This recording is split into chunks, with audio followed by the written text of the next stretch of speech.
that's a lot of the new entrepreneurs, people that came on to like social media and stuff in the past couple of years. That's all you really know when it comes to having like an online business is like send people to your website. Like you use a website to get business.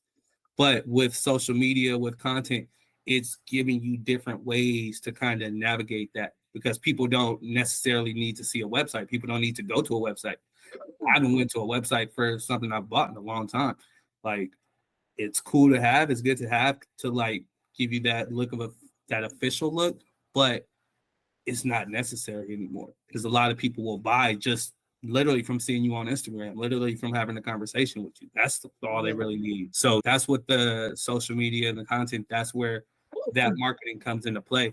I definitely want one of my goals is to bring in more income for the wig business, and because I've seen that the content I've been creating, I've been getting better engagement. So now, like you had said, sometimes getting new customers isn't only going to always come from creating content.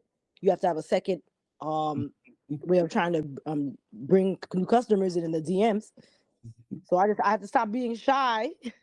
Gotta stop being shy. Yeah, I have to stop because. Do you go to like any events, like local events or anything like that? No. Why not?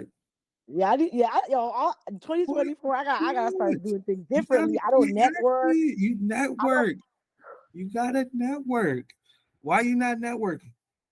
I don't know how to begin. That's fair. That's completely fair. Should I go on Google and put networking events? It doesn't have to necessarily be an event. If you see somebody in the grocery store and like she has really nice hair, like that could just be a potential customer. Literally the same way you do it with a DM, like starting off by complimenting them or like introducing yourself, whatever. Be the same thing as doing it in person. I was a bartender. I've been a bartender for like almost over a year, but people will literally just start talking to each other who have no idea who they are just by like, oh my God, I love your hair. Oh my God, that's a really nice shirt. Oh, I like that jacket. Where'd you get that? Like, and then that just turns into a 2-3 hour conversation sometimes. Like, it's really just about because most people are kind of like a little awkward, a little shy, timid, like not really trying to be the most socially outgoing. So when you're the person who kind of starts the conversation, you'll find out that people are really like they're really open to it and really welcoming. It's everybody's just so on the defensive or kind of like in their own little world. But when you're the one to break that barrier, like open it up, and it same thing with DMs. You're not always going to get the best response. You're not always going to get somebody who's receptive of it, and they might pull back. But that's nothing. That doesn't say anything about you. That's just more so them in their life and what they're dealing with.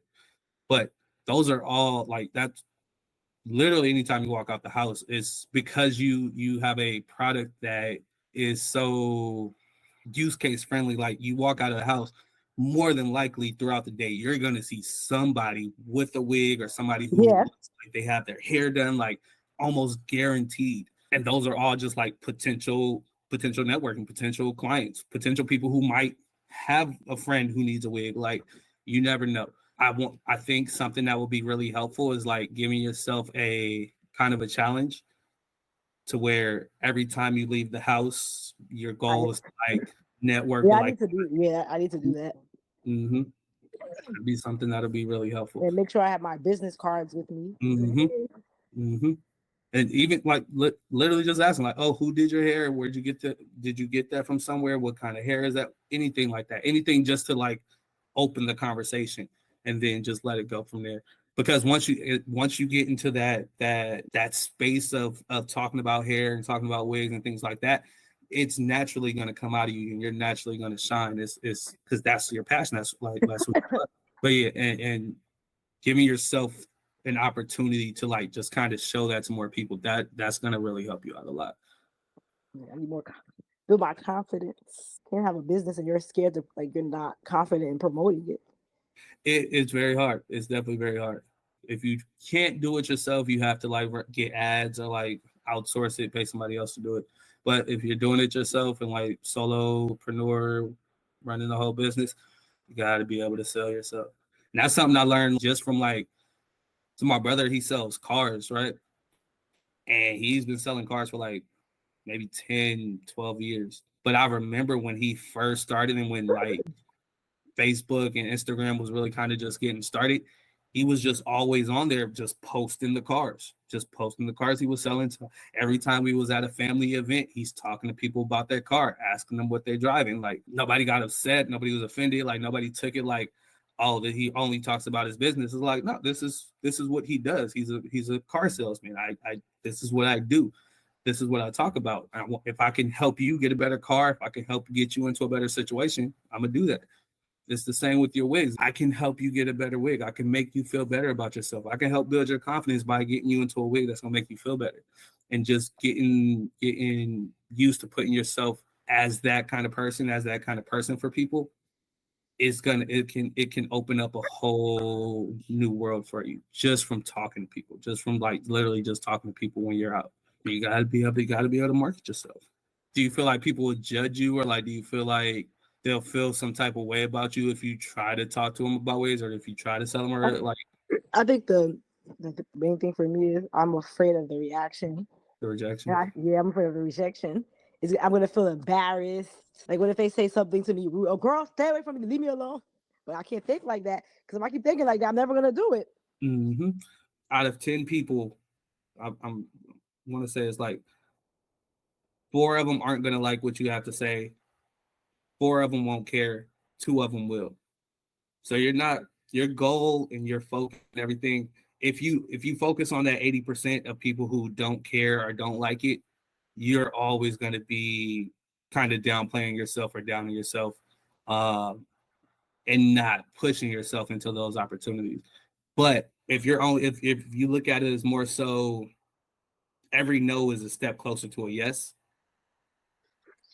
then it's more like, okay, that just wasn't the person. Okay, that just wasn't the person. Okay, that just wasn't the person. Eventually, you're going to find the person who says yes. Eventually, you're going to find the person who's excited. And you're going to find another one. You're going to find another one. They're going to have a friend. They're going to have a friend, and just starts to build on itself. Yeah, I try to look at it like that too, because I'm like, even though if I'm doing the DM thing, like I have to, if I start doing like 20, 30 people a day, like for a month, out of that month, I have to get somebody. Like I feel Exactly. like there's no way. And Mm-hmm. plus, I always have to tell myself there's more than New Jersey. Like there's millions of women out there. There's other All states over. too. Imagine how much people that are like there are who are waiting, who are looking for wigs, Mm-hmm. something that's in their range, and they're probably looking at other pages like, oh my god, I want their wig, but it costs an arm and a leg. And then for them to find out if I offer the same thing with a more affordable price in their range, Mm-hmm. and some people, they some of these wig makers, like their wigs are expensive. They're very expensive. Mm-hmm. And then if they come to me and they say, oh wow, her prices are great and her quality is amazing, then I'll pay her for what she's offering. So Mm-hmm. I always tell myself, keep that in mind. It's not only people around here. Mm-hmm. If there's 50 states, imagine how many women are in each of these states want wigs and are looking for somebody.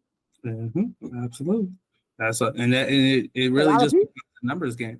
And if you think about it, most people in your business, most people in your industry and your niche, they're probably not sending DMs every day. Most people are probably not actively trying to DM people and make sales conversations. Most people are not doing that. So the fact that you're doing it, even if you're not the best at it, even if you don't feel the most confident at it, the fact that you're doing it and 90% of the other people out there aren't, you're going to find success. You're going to see success with it. Yeah. It's just a matter of I don't think a lot of them are, because sometimes when I follow the wig pages, like they'll talk about like their secrets to success, like what they do behind the scene, but you never hear any mm-hmm, of them. It's mm-hmm, always like the other businesses, like other type of businesses, but the wig business, you don't hear that. Most of them do that. They mostly go depend on their websites. mm-hmm. They'll post their wigs, talk about their wigs, the offers that they have, and then they'll have a website. But other than that, they don't do that. And that's because most people are afraid or scared of putting themselves out there to send those DMs, or they just aren't aware of that, like as a process or something to get people in. Like they wouldn't even think of that. All they really know